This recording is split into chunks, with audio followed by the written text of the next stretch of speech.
After you quick launch the video meeting with the students,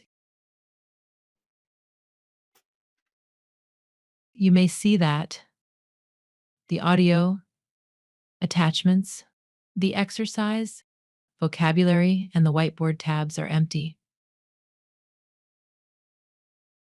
So, how to make a teaching content appear inside? Find and click on the small book icon on the upper left corner of your interface. Type in the title of the textbook you want to use during the lesson or scroll the list and select the teaching material. Confirm your choice and click on the Update button. You will see how the teaching content automatically uploads to different tabs. Listening files appear on the Audio tab. Slides and book scans go to the Attachments tab.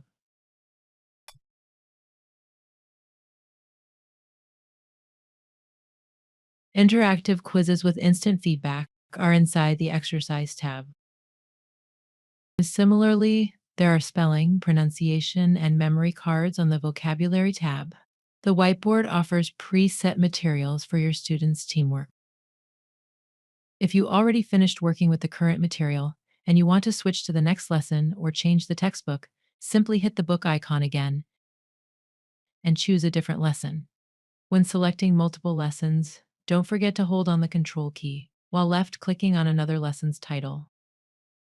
Confirm your choice, and then click on the Update button. Now, you still see the previously uploaded content. However, if you click on the Lessons Library menu, you will see another lesson's title. Select it. See how the content in the tabs immediately changes.